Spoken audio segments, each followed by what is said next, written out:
欢迎来到牧师过河，我是查尔斯老查，这里是中东台关系节目的特别篇。这期节目呢，我们有3大板块，10大问题。上半章里我们已经讨论了前5个了。今天的下半章呢，我们来继续看另外5个。前2个板块我们呢猜的是外部力量，有法理、历史和大国的手。最后的这个板块3，我们猜的是台湾自己。因为板块3的这5个问题都指向同一件事，台湾的政治生态它不是被谁塑造的，它是自己生长出来的，而这个长出来的东西既是它的韧性，也是它的困境。第6个问题，国民党能再次上台仅仅是因为陈水扁个人问题吗？那为何民进党后来就一路赢呢？很多人的解释是这样陈水扁瘫了，国民党呢上来了，马英九清廉，但两岸路线太软，民进党呢又上来了，一切都是个人问题。这个解释有点把台湾的选民想得太简单了。我们先看一遍事实2000年的时候，陈水扁以 39.3% 当选。为什么那么低也能当选呢？因为国民党分裂了，宋楚瑜脱党自选，连战和宋楚瑜加起来拿了 60%， 结果呢让陈水扁漏了网。这不是民进党赢了，这是蓝营分裂自己打了自己。然后呢就是陈水扁的这8年。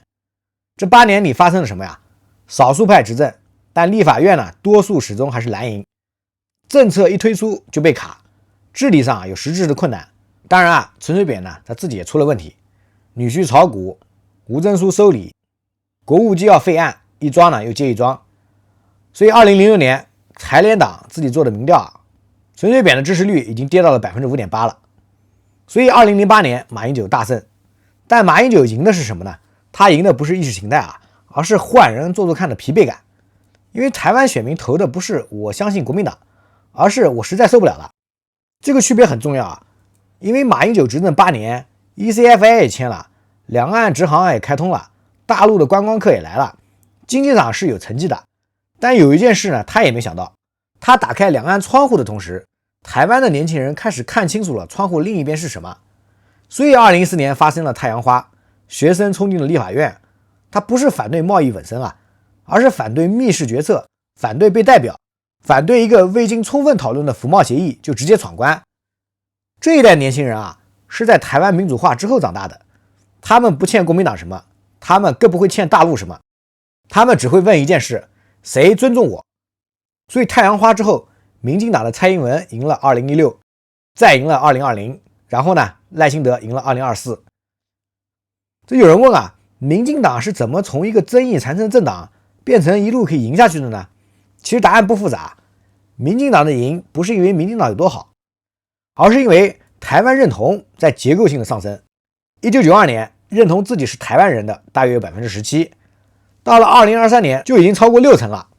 这不是民进党创造出来的，这是30年时间里自然沉淀的结果。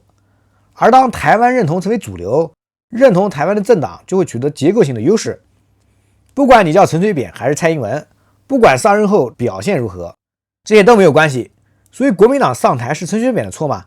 有关系，但只是导火索。民进党一路赢是蔡英文等很厉害吗？有关系，但只是乘风而行。而背后真正的结构其实是台湾人自己决定了他们是谁。当然还有一面是台湾人实实在在的看到老共在大陆的某些反民主的做法，台湾人呢自己也无法接受，我们呢后面还会说到。所以第7个问题就有点跳出他们是问，那为何黑金政治一定会在台湾出现呢？黑金政治是台湾人自己最痛恨的4个字，但痛恨解决不了问题因为黑金政治不是道德问题，它是一个制度的问题。在给定台湾的政治结构里，黑金的出现是几乎必然的。黑是黑道，组织犯罪介入政治，金是金钱，非法政治现金与贿选，两者结合就是台湾90年代以来的政治生态。那这2个东西是怎么长出来的呢？第一层是国民党威权时期埋下的地基。国民党来到台湾以后要统治一个本省人占多数的社会，但自己来的人脉却是外省人，那怎么办只能找地方的派系合作。所以台湾的各市县都有在地的地方派系，农会、水利会、宗族网络、商会，这些派系有票、有人脉、有号召力。国民党给了他们资源，给工程、给执照、给地皮，换来的是他们帮国民党拉票。这个交换啊，在威权时代是被压在可控的范围里的，因为国民党掌握了所有资源，派系只能依附，他不敢乱来。而第二层呢，民主化是个引爆器。1987年的解严，党禁开放，选举啊竞争加剧了，这问题也就来了。当选举真的变成了谁能当选的生死之争时候，那投入的代价就不一样了。90年代中期，台湾竞选县议员要花3000到8000万新台币，选立委要5000万起跳，那这钱从哪来啊？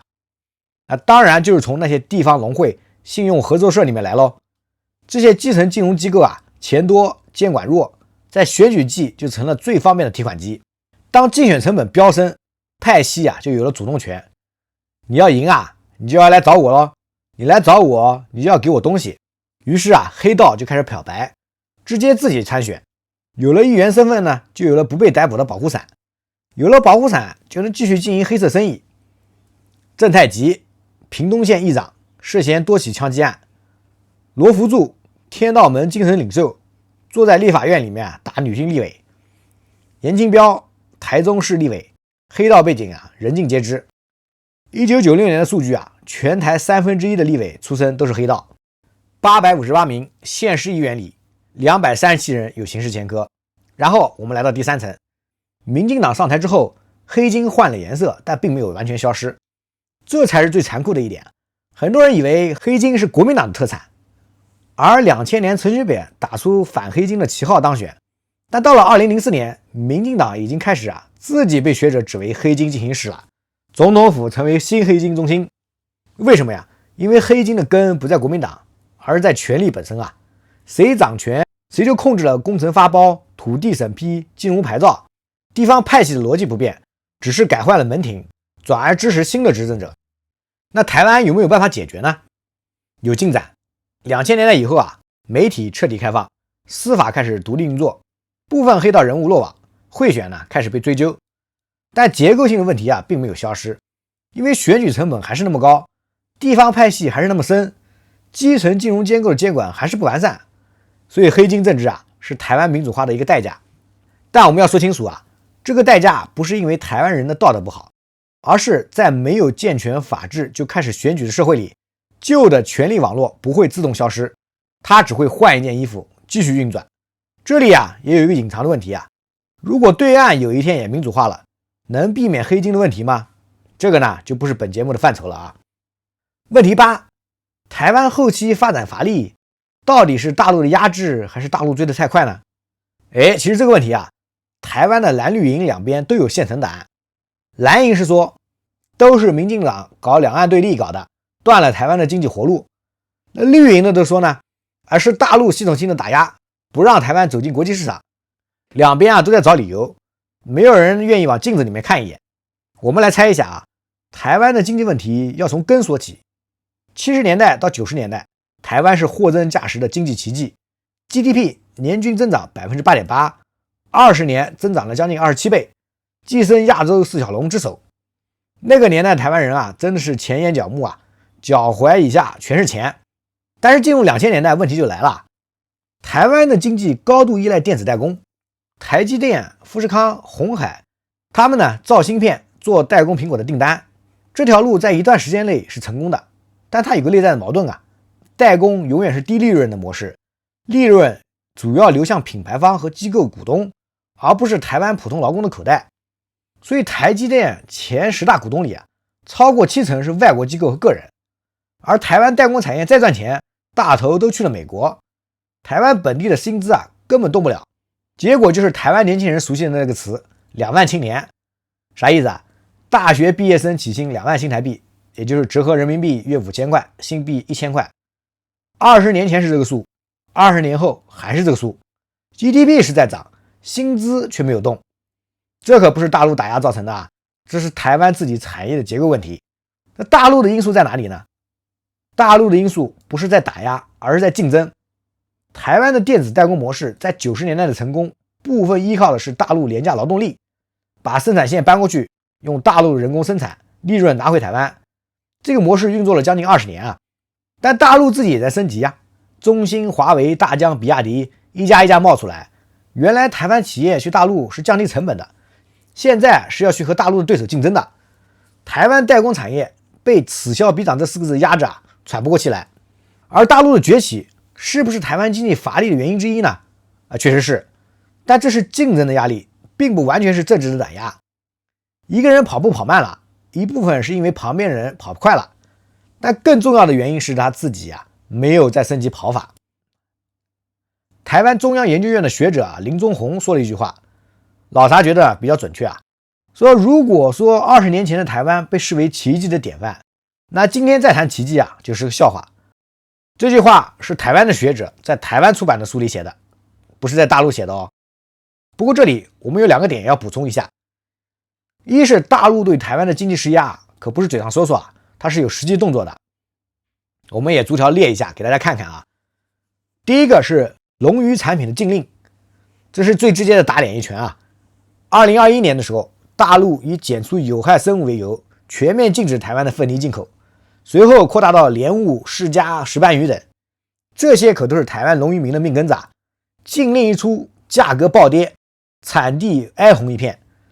台湾政府紧急补贴，但市场的缺口可不是你补贴能填得上的。结果总统都下场了，带动内销吃凤梨的一幕，大家可能还记得。第二个呢是 ECFA 关税减让逐步终止，这是一个系统性的经济杠杆。2010年两岸签署的 ECFA， 它的全称叫做海峡两岸经济合作框架协议 Economic Cooperation Framework Agreement， 所以简称 ECFA。 大陆对台湾500多项产品实施零关税，台湾从中获得的关税优惠是大陆的将近9倍。这个协议是台湾单方面拿了10几年的好处。2023年底，大陆呢就开始宣布终止12项石化产品的关税减让，2024年再终止134项，继续涵盖石化、机械、纺织、汽车零配件。台塑等传统大企业直接受到冲击。这里有一个让台湾人很不舒服的合理逻辑台湾其实自己一直以来单方面禁止进口大陆的产品约2500项，但同时享受着大陆对台湾的零关税优惠。这严格上来说这在 WTO 的框架下确实是双重标准所以呢，大陆方面它援引贸易壁垒调查结论宗旨来减让这些优惠呢，在国际贸易规则上其实算是站得住脚的。所以台湾政府说这是政治操弄，但如果翻开数字确实是台湾单边受益多年，这也确实成为了一个让台湾社会不舒服但很难反驳的事实。第三个呢，就是旅游禁令了，这是一个软性但持续的压力2019年开始，大陆就陆陆续续的停止开放大陆居民赴台个人游。疫情前每年可是有400多万大陆游客赴台，是台湾观光业的重要支柱。禁令之后，台湾观光业直接缺了一块，这对高雄、花莲、澎湖这些高度依赖旅游的地方冲击尤为明显。但在台湾的某些媒体叙事里这些损失呢，要么被淡化了，要么呢就被转化成了民族情绪，叙事里反而离真实的经济代价越来越远。而第四个是国际空间的压缩，老共不是直接打你，是让别人不理你。台湾可是长期被排除在世卫大会、国际民航组织等联合国体系之外，这些都有大陆施压的影子。而对台湾社会来说这不是抽象的政治问题而是疫情期间无法及时获取国际医疗信息的实际困境，并且是每次国际会议台湾人要用另一个名字出席的日常屈辱，那个名字就叫做中国台湾省。但另外还有一个问题在老查的频道里不得不说，就有个说法说台湾发展不行，但2020年代台湾的民生是否真如大陆宣传那么差呢？我们先来看个数字实际情况是2020年台湾经济在全球疫情背景下表现反而相当亮眼， GDP 增长 2.98%， 是疫情这几年里亚洲四小龙表现最好之一。人均 GDP 从2019年的约 2.59 万美元跳升至2020年的约 2.84 万美元，2021年更进一步达到 3.3 万美元，反而创下了历史高点。而台湾股票呢，在2020年底涨了将近 23%， 突破了30年前的历史高位。为什么呀？因为大陆的 5G 建设爆发式增长，还在大量采购台湾的芯片。美国呢又打压华为，大陆企业紧急囤货台积电的产能，全球远端办公需求飙升，笔记本服务器的需求拉动整个 ICT 产业链。换句话说2020年代台湾经济好，一部分恰恰是因为大陆的需求在撑着。但是这里也有个重点好的是数字，不一定是普通人的感受。台湾经济的极化问题在2020年进一步恶化，四大制造业里面只有电子信息在增长，其他三大产业全面下滑。餐饮业、运输业、观光业因为疫情和陆客减少大幅受损。台积电涨了 60%， 但普通工薪阶层感受不到这个红利，因为呢还是老样子，持股的是机构投资者，可不是你基层的员工。用一句话总结，台湾整体素质并不差，但分配极度不均。所以大陆宣传台湾经济有多惨，那是夸大了；台湾人实际生活有多糟，那也是夸大的。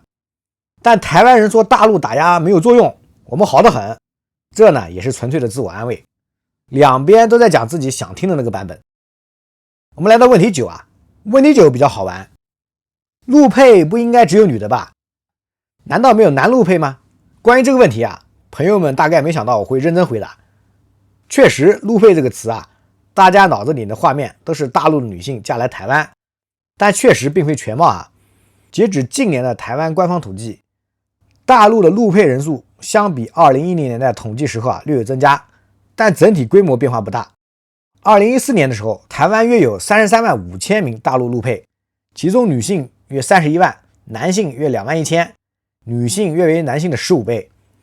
而根据台湾内政部与相关统计资料，2023年底大陆配偶约为36万1千人，而预计到2025年前后是36万2千人左右，仍然是台湾规模最大的跨境婚姻群体之一。性别结构基本没有改变，超过90%依然是大陆的女性嫁给台湾的男性，所以男性陆配是一个非常小众的群体。他们大多数是什么情况基本上呢分3类：台商和台湾商界的商务关系网络里面认识的。台湾男性到大陆经商认识大陆女性，这是我们熟知的方式。而大陆的男性呢，到台湾工作或求学认识台湾的女性，结婚后又跟过来，这类人大多呢有一定的学历和经济基础。而第2类是台湾女性主动到大陆发展后嫁给的当地人，这在近10年才开始明显出现。数据显示，2007年台湾女性嫁给大陆男性的只有371人，而到了2017年已经增加到了823人，10年翻了1倍多。虽然绝对数字不是很大，但趋势比较明显。第3类是港台女星婚嫁大陆，这些是趋势里面最显眼的一部分比如说陈妍希嫁给陈晓，大 S 嫁给汪小菲，刘若英伊能静都嫁去了大陆。这些呢是镁光灯下的案例，但反映呢都是同一个方向流动。这个趋势有几个力量在推第一个当然是经济的重力大陆的 GDP 持续增长，一线城市的生活水平和机会已经对台湾形成了吸引力。10年前台湾可以给大陆人更好的生活，现在这个方向慢慢在变化。第二呢是信息流动，抖音、小红书打开了台湾年轻人了解大陆日常生活的窗口。一个台湾网红去大陆旅游回来说，他们的人民好像没有像新闻说的那样没有素质呀。这句话的杀伤力远大于任何官方的宣传。但这里呢还有一个更关键的反向力量，政治身份。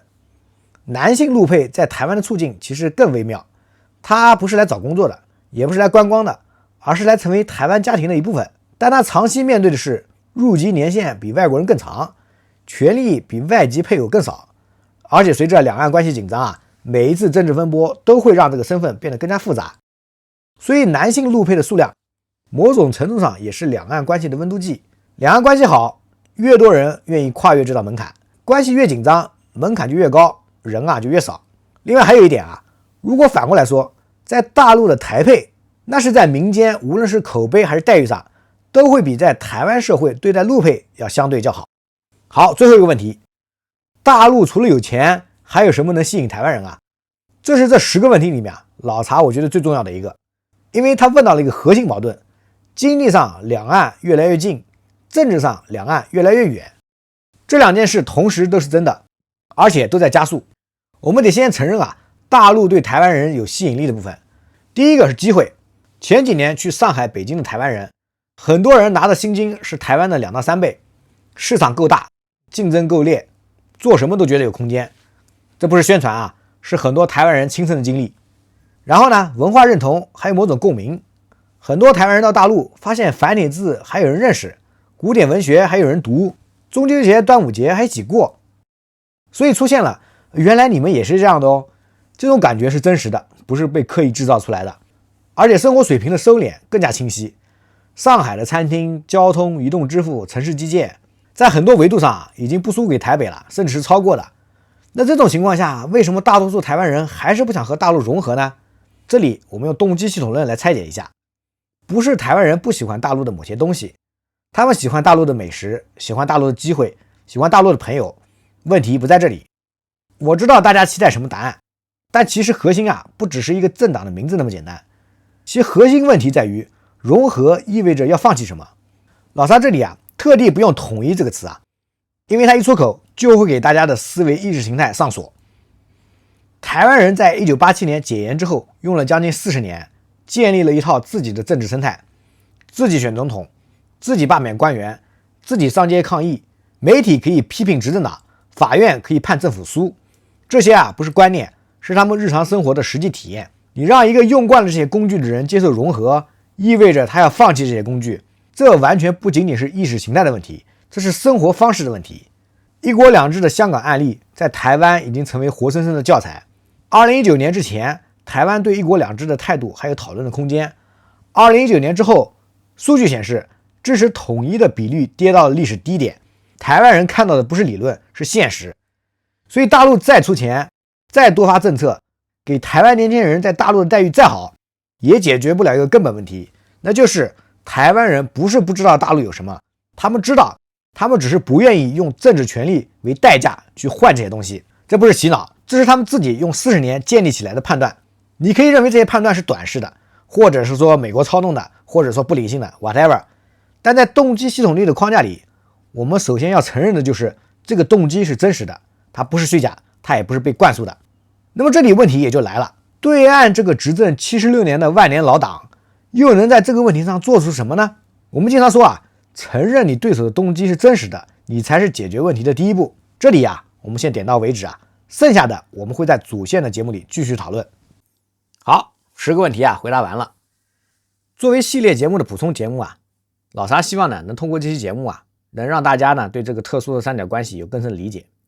因为台湾今天的政治生态三股力量红绿蓝在21世纪怎么博弈，怎么相互塑造，又怎么在2020年代走向新格局，这也是后续我们中东台关系系列里面要拆的东西。